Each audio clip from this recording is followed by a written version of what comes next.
আসসালামু আলাইকুম প্রিয় দর্শক, সেফ এক্সিট মানে উপদেষ্টাদের সেফ এক্সিট নিয়ে মোটামুটি ভালো একটা নাটক জমে উঠেছে। এমনকি মাঝে মাঝে মনে হয় যে একটা পুরনো প্রবাদ আছে না, যে চোরের মায়ের বড় গলা, সেরকম গলাও যেন শুনতে পাচ্ছি। দেখুন, প্রথম প্রসঙ্গটা তুলেছিলেন একজন সাবেক উপদেষ্টা, তিনি জাতীয় নাগরিক পার্টির আহ্বায়ক নাহিদ ইসলাম।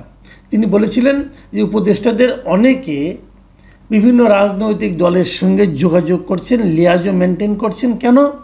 সেফ এক্সিটের জন্য, যাতে তাদের দায়িত্ব শেষে যাতে তারা কোনো ধরনের আইনগত ঝামেলায় না পড়েন, কোনো দুর্নীতির মামলায় জড়িয়ে না যান, অথবা অন্য কোনো অপরাধের জন্য কোনো সাজার সম্মুখীন তাদেরকে না হতে হয়। এবং উনি বলার পর 3-4 দিন হয়ে গেল, প্রথম কেউ কিছু বলছিলেন না। প্রথমে কথা বললেন মৎস্য বিষয়ক উপদেষ্টা। উনি যে কি বললেন আমি কিছু বুঝলাম না, তবে যাই হোক, উনি বললেন যে না, সেফ এক্সিট নিতে হবে। কেন নিতে হবে না, আমরা তো ভালোই করছি, ওরকম। এরপর আজকে আমরা দেখলাম যে আরেকজন উপদেষ্টা, এই পরিবেশ বিষয়ক উপদেষ্টা সৈয়দা রিজওয়ানা হাসান, উনি কিন্তু আবার আজকে বেশ সচিবালয়ে স্পষ্টভাবে বলেছেন যে ওনার সেফ এক্সিট কেন নেবেন। এবং উনি বলেছেন যে যদি কেউ সেফ এক্সিটের অভিযোগ তুলে তাকে তথ্য প্রমাণ সহ যেন উনি দেন। উনি এই চ্যালেঞ্জটা করলেন। আপনাদের মনে আছে, আমিও কিন্তু 2 দিন আগে যখন প্রথম এটা নিয়ে কথা বলি, তখন আমি বলেছিলাম যে নাহিদ ইসলামের এখন উচিত হবে তথ্য প্রমাণ সহ নামগুলি বলে দেওয়া। কেন উনি তথ্য প্রমাণ দিবেন না? যখন নাম দিবেন, যদি উনি তথ্য প্রমাণ না দেন, তাহলে তো এটা সবার উপরেই কিন্তু ছড়িয়ে পড়ে। এখন উনি কি প্রেশারের মুখে পড়ে চুপ করে থাকবেন? দেখুন, আপনারা মনে করতে পারবেন, আরও কিছুদিন আগে একজন সাবেক সচিব, তিনি প্রশাসন ক্যাডারের একটা অনুষ্ঠানে বলেছিলেন যে এই সরকারের 8 জন উপদেষ্টার ব্যাপারে, তাদের দুর্নীতির ব্যাপারে তথ্য প্রমাণ ওনার কাছে আছে। এবং আছে যে এটা বলার পর নানা রকম হইচই হয়েছে।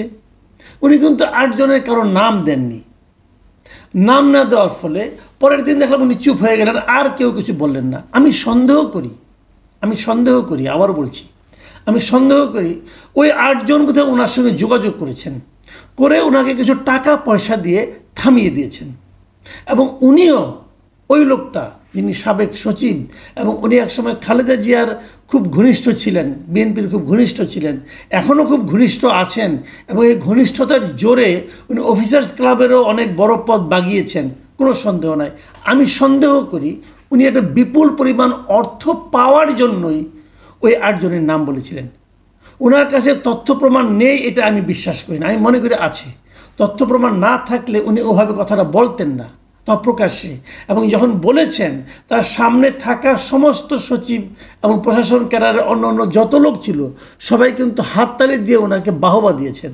তার মানে যারা ওখানে ছিলেন, যারা উপদেষ্টার সঙ্গে কাজ করেন, তাদেরও বোধহয় এই বিষয়টা কমন পড়ে গিয়েছিল। তারপর কিছু হলো না। কেন সবাই চুপ হয়ে গেল? উনি তো পারতেন এই 7 জন 8 জন এই যে তথ্য প্রমাণ ওনার কাছে আসে দুদককে দেওয়ার জন্য, উনি তো পারতেন এই 8 জন দুদক যদি কোনো একসঙ্গে না যায়, উনি এটা প্রেসের কাছে নিয়ে আসতে পারতেন। 8 জন করাপ্ট লোক যদি একটা উপদেষ্টা পরিষদে থাকে, সরকারের মন্ত্রী পরিষদে থাকে, তাহলে দেশটার কী অবস্থা হওয়ার কথা?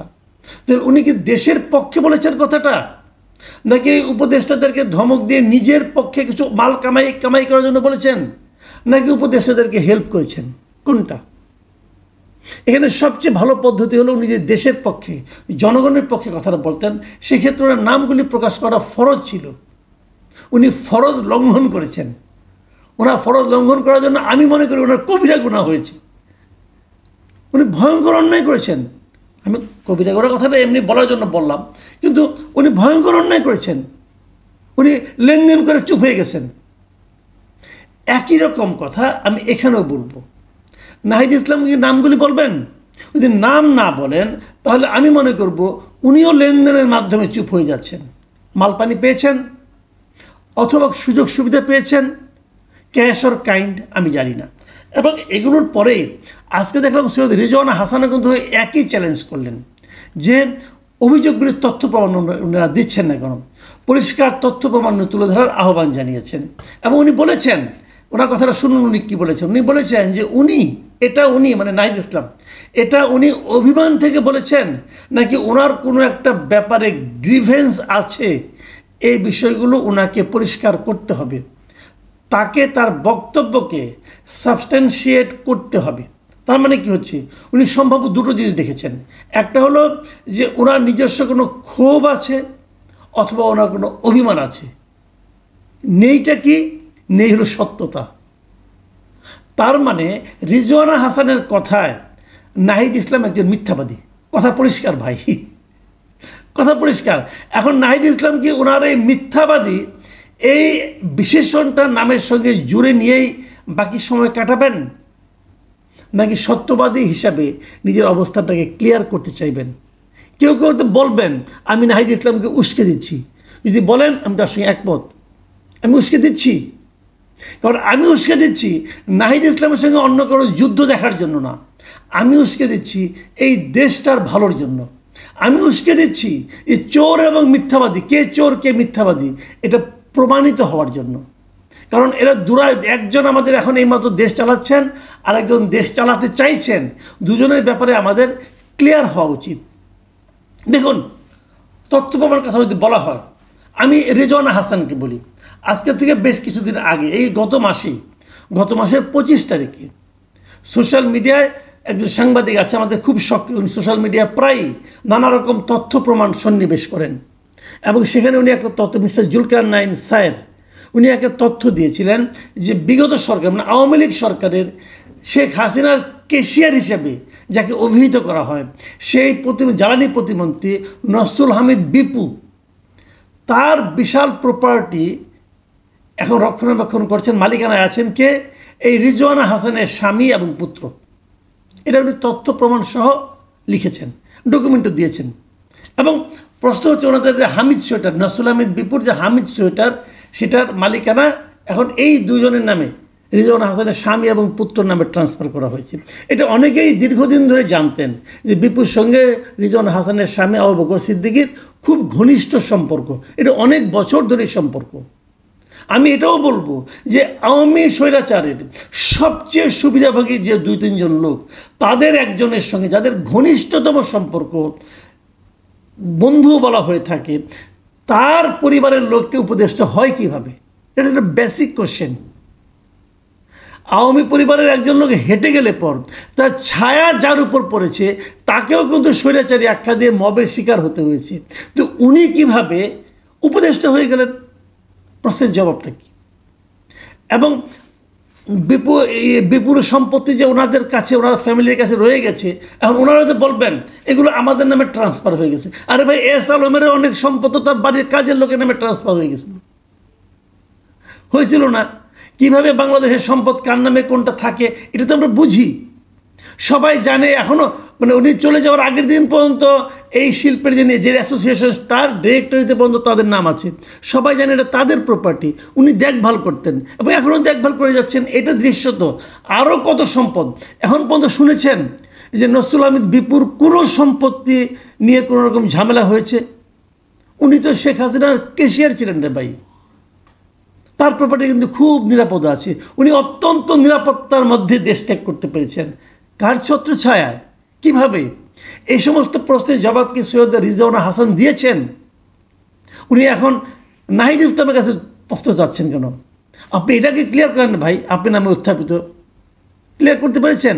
আমরা গতকালকে দেখেছি যে একটা নিউজ দেখলাম আমরা প্রথম আলোতে, দুটো বেসরকারি টেলিভিশনকে এই সরকার আগের নিয়মে মানে স্বৈরাচারী সরকার যেভাবে চালাতো সেই নিয়মে দুটো বেসরকারি টেলিভিশনকে অনুমোদন দেওয়া হয়েছে। এই অনুমোদন দিয়েছে তারা কারা? দুজনের নামে আরিফুর রহমান, একজন আরিফুর রহমান, একজন আরিফুর রহমান তুহিন। এরা কারা? এদের একমাত্র পরিচয় হলো এরা নাগরিক পার্টির সঙ্গে অথবা নাগরিক পার্টির আগে যে নাগরিক কমিটি ছিল তাদের সঙ্গে রিলেটেড। তার মানে ওরা নিজেদের দুজন লোককে দিয়েছেন। নুরুল হক নূর, যাকে ভিপি নূর হিসেবে সবাই চিনে, গণ অধিকার পরিষদের যিনি মূল নেতা, তিনি আজকে বলেছেন যে এদেরকে তো আমি চিনি, এরা তো একসময় আমার সঙ্গে আন্দোলন করতো, আমার সঙ্গে সংগঠন করতো। এদের তো ঢাকা শহরের সংসার চালানোর অবস্থা নাই। এদের একজন একটা ইংরেজি পত্রিকা চাকরি করতো, আরেকজন একটা পত্রিকার ঢাকা বিশ্ববিদ্যালয়ের রিপোর্টার ছিল। দেখেন ভাই, আমি অনেক বছর, প্রায় 3 দশকের বেশি সময় ধরে সাংবাদিকতা করি। কোন সাংবাদিকতা মানে কোন পত্রিকার কেমন বেতন স্কেল, এটা আমি খুব ভালোভাবে জানি। একটা বিশ্ববিদ্যালয়ের রিপোর্টার কত হাজার টাকা বেতন পায় এটাও আমি জানি। 10-12 হাজার টাকার উপরে কেউ বিশ্ববিদ্যালয়ের রিপোর্টার বেতন পায় না ভাই। তো তারা সংসার চালাতে পারতো না আগে, তারা টিভির মালিক হয়ে গেল। টেলিভিশন চালাতে গেলে প্রথমত নিয়ম আছে, কিন্তু আপনি টিভিতে চালাবেন, আপনার প্রপার্টি দেখাতে হবে, আপনার ব্যবসা দেখাতে হবে, আপনার ইনকাম ট্যাক্স দেখাতে হবে। এগুলো এটা কীভাবে দেখালো? এদের সম্পর্কে কে না জানে, মালিক হয়ে গেল। কে মালিক? তাদের লাইসেন্স দিল তথ্য মন্ত্রণালয় দিল। তথ্য মন্ত্রণালয়ের দায়িত্বে কে আছেন? মাহফুজ আলম আছেন। কয়েকদিন আগে এই মাহফুজ আলম কয়েকদিন আগে সিজিএসের একটা প্রোগ্রামে বড় বড় কথা বলেছেন, কিন্তু কথা বলে আমারও ভালো লেগেছিল যে কীভাবে সরকার গঠন হওয়ার পরে আওয়ামী লীগ আর জামাত বিভিন্ন পদ দখল করেছে বলেছিলেন। কিন্তু ওইখানে আরেকজন সাংবাদিক মিস্টার কামাল আহমেদ, ডেইলি স্টারে আছেন এবং উনি এই গণমাধ্যম সংস্কার কমিশনের চেয়ারম্যান ছিলেন। উনি জিজ্ঞাসা করেছিলেন তাকে, আপনারা নতুন একটা টেলিভিশন দিচ্ছেন কিনা? মাহফুজ আলম মুখ পুষে না করেছে, না আমরা দিচ্ছি না।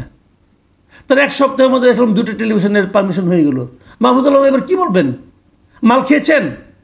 আমি তো সন্দেহ করি। আপনার এই সন্দেহ মোচন করা আপনার দায়িত্ব। আপনি 2 দিন আগে বলেছেন যে আপনারা কোনো টেলিভিশনের লাইসেন্স দিচ্ছেন না। তার 1 সপ্তাহ না যদি আমার দেখলাম যে 2টা টেলিভিশন লাইসেন্স পেয়ে গেলো, তারা কারা? আপনাদের সঙ্গে সংশ্লিষ্ট ব্যক্তিরা। ভাই, এটা কি বলে স্বজনপ্রীতি বলা হয়? স্বজনপ্রীতি কি অন্যায় নয়? যারা স্বজনপ্রীতি করবেন তারা কি আগামী সরকারের যখন কেউ আসবে, যদি কোনো গণতান্ত্রিক সরকার আসে, যদি কোনো সেন্সিবল গভর্নমেন্ট আসে, তারা কি এই স্বজনপ্রীতিগুলির জন্য তার বিচারের মুখোমুখি এদেরকে করবেন না? করবেন তো, এবং করবেন বলেই এই আশঙ্কা থেকেই তারা কিন্তু এখন সেফ এক্সিট খুঁজছেন। অস্বীকার করে লাভ নাই, বলুন, কথা বলুন। আমরা আরও অনেক ঘটনা জানি। আজকে কোনো উপদেষ্টা পদত্যাগ করুন, কালকে দেখবেন তার বিরুদ্ধে কত অভিযোগ চলে আসে। এখন অনেকে ভয়ে বলে না, কারণ উপদেষ্টাদের সঙ্গে অনেকের সম্পর্ক আছে, কারে কোন প্যাচে ফেলায় দেয় তাদের কোনো ঠিক নাই। কিন্তু এখন কেউ কিছু বলে না। যখন শেখ হাসিনা যখন ক্ষমতায় ছিল, শেখ হাসিনার অনেক অন্যায়ের বিরুদ্ধে কেউ কথা বলতে সাহস পেত না। তো পলিটিক্যাল লিডাররা মেঠো বক্তৃতা করতেন, এর চেয়ে বেশি কিছু হতো না। এখন তো সব বেরিয়ে আসছে, এটাই হয়। কাজেই চলে যাওয়ার আগে আপনারা অনেক কিছুই হয়তো জানবেন। তো এই যে বিষয়গুলো ভাই, এগুলোর তো একটা বিচার হওয়া দরকার। আর ওই বড় বড় কথা না বলে আত্মপক্ষ সমর্থন আপনি জবাব দেন। রিজওয়ান হাসান বললেই পারেন, দেখান আপনারা আপনাদের সঙ্গে নসরুল আহমেদ বিপুর পারিবারিক সম্পর্ক আছে কিনা দেখান, বললেই তো হয়। এত সহজ না ভাই। আর নাহিদ ইসলাম আপনাকেও বলি, ওই সাবেক সচিব সাহেব ওনাকেও বলি, ভাই এই ধরনের সুইপিং কমেন্ট করবেন না। যদি তথ্য থাকে প্রকাশ করুন, প্রকাশ করতে না পারলে বলবেন না। আর মাল খেয়ে যদি ছেড়ে দেন, আপনাদেরও একদিন বিচারের মুখে পড়তে হবে। প্রিয় দর্শক, এখন এই পর্যন্তই। আল্লাহ হাফেজ।